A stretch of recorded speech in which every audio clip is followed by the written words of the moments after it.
It definitely is a different look when you graduate a player like McCowan, but the philosophy of Coach Schaefer is still the same. They want to press you 94 feet and pick you up full court, and they want to disrupt you by turning you over.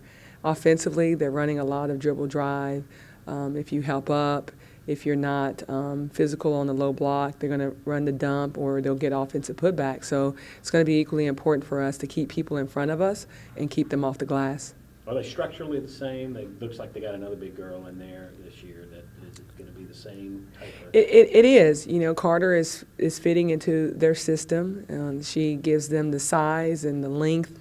But they also got Bibby back, who is a phenomenal three-point shooter.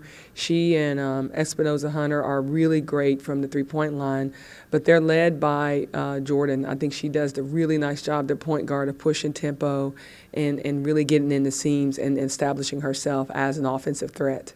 I'm sure y'all have put a little extra time in on shooting in the last couple of days. How's that going? It's going great. You know, you can shoot a great percentage in practice, but you got to carry that percentage over in the game. But this team is working extremely hard. They want to be great. They want to do what they have to do every night to be good, and they're doing that. They're putting in extra time. They're coming in early. They're getting shots up. They're staying after practice. So we're getting them prepared to be better offensively. But you know, and as we always say, when you're on the road, you got to be able to count on your defense and your board play. How pleased are you to just start off conference play 3-1? Is this where you expected the team to be? Are you happy with where they're at right now? Well, we're progressing. We're moving in the right direction. I really felt as though if we played with the same level of intensity in the second half of the Missouri game, and if we did it in the first half, then we would be sitting here undefeated. But it also taught us a challenge that we were challenged to play together offensively, and I think that helped us in our next game against A&M be more efficient and shoot a better percentage from the field. This is going to be a big stretch, too. A lot of ranked teams coming up. How do you prep for kind of a run like this? Well, a run like this, you actually need to prep in the summertime. You got to have the physical conditioning. You have to have the mental stability to sustain a level of competitive greatness for an extended period of time. And that's what we're faced with. When you play in the SEC, you know, these guys, they know what they signed up for. They know it was going to be a battle every night. It's one of the best conferences in the country. And so, yes, 4 of your last 5 games are against ranked opponents. But the great thing about that is that's an opportunity for you to showcase and for us to showcase who we are and that we're capable of also becoming one of the best teams in the country. Isn't it a good thing, though, to kick it off with a Vic Schaefer team, since he loves to press, loves to get up in your face defensively, because everything after that's going to seem like a warm-up, right? Yeah, you know, his style of play is very intentional on trying to turn you over in the backcourt. And once you are solidifying your ball handling and ball security, you could have a shot at a layup. You could have a shot at kicking the ball ahead and getting a quick score. But he also likes that pace too. So you got to pick and choose and be strategic on how you attack the press.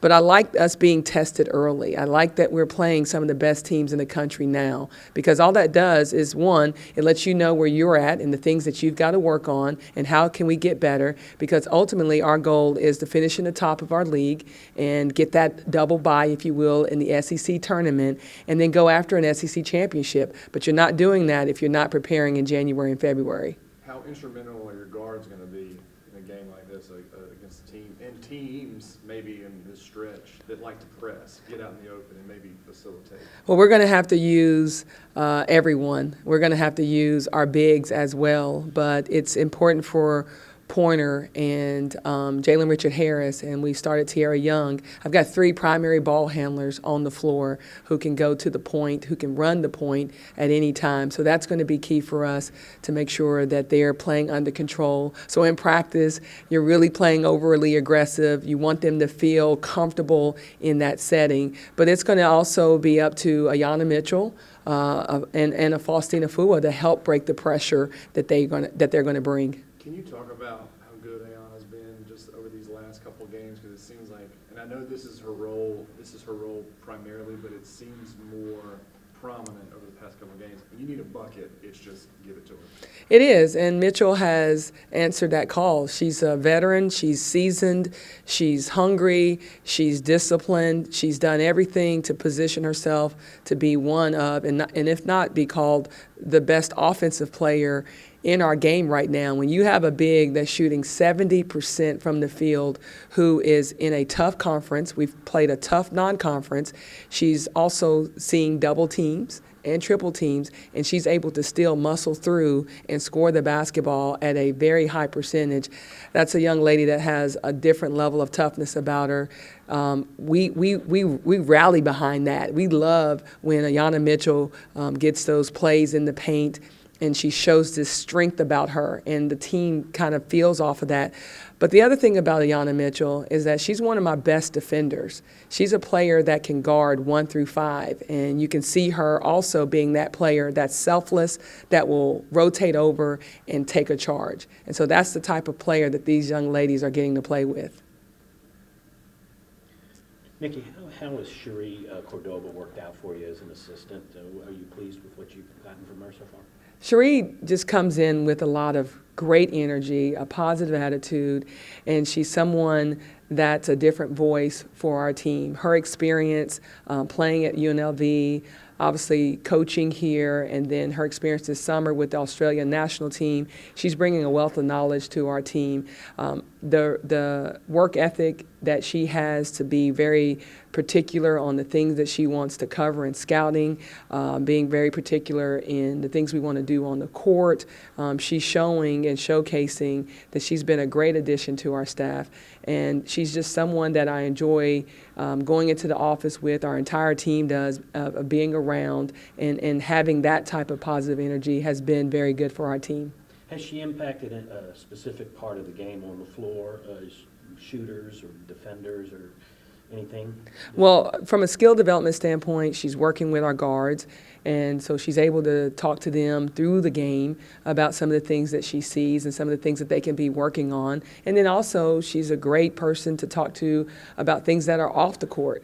And having a coach like Cherie who has this balanced attack and can come to, the team can come to her with about anything, I think that's something that's pretty special about her as well.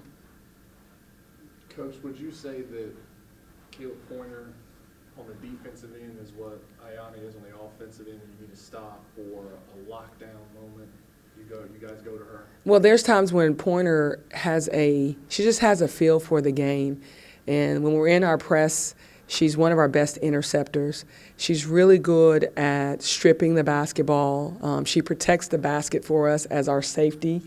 And when we need a double, when you need to come with a double team on the post game, she's got really quick hands and she can get after the basketball. But the one thing is, when the ball's in Pointer's hand, our transition percentage goes up extremely high, because not only can she create for herself, but she also can create for others. So when you have a young lady in the past 2 games having 17 assists and also scoring the basketball, she gives us not only that offensive tack, but she's getting those points also through her defense. That's a lot of effort. You got to be well conditioned to run a team and then get back on the other end to be the defensive stopper too, right? Yeah, well, she's asked to do a lot, and she is well conditioned. Chris White, our strength coach, has done a phenomenal job with the conditioning of our student athletes, and we obviously make sure that we're aware of the recovery of our athletes. I think that's equally important, and so having Amanda Barbie oversee that as our athletic trainer has been key as well.